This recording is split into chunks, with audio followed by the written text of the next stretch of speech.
Les membres et l'estomac, une fable de Jean de La Fontaine. Lecture par Christophe Tabar. Je devais par la royauté avoir commencé mon ouvrage. À la voir d'un certain côté, Messer Gaster en est l'image. S'il a quelque besoin, tout le corps s'en ressent.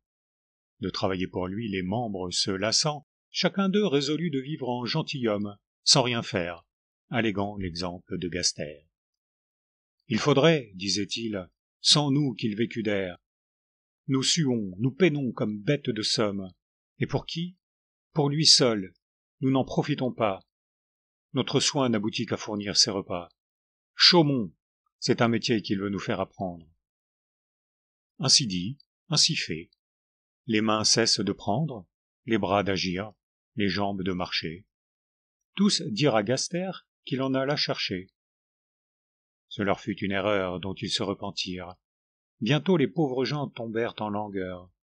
Il ne se forma plus de nouveau sang au cœur. Chaque membre en souffrit, les forces se perdirent.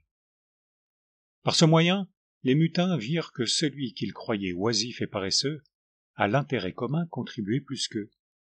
Ceci peut s'appliquer à la grandeur royale. Elle reçoit et donne, et la chose est égale. Tout travaille pour elle, et, réciproquement, tout tire d'elle l'aliment. Elle fait subsister l'artisan de ses peines, enrichit le marchand, gage le magistrat, maintient le laboureur, donne paye aux soldats, distribue en 100 lieux ses grâces souveraines, entretient seul tout l'État. Ménénius le sut bien dire. La commune s'allait séparer du Sénat. Les mécontents disaient qu'il avait tout l'empire, le pouvoir, les trésors, l'honneur, la dignité. Au lieu que tout le mal était de leur côté, les tributs, les impôts, les fatigues de guerre. Le peuple hors des murs était déjà posté. La plupart s'en allaient chercher une autre terre, quand Ménénius leur fit voir qu'ils étaient aux membres semblables, et par cet apologue, insigne entre les fables, les ramena dans leur devoir.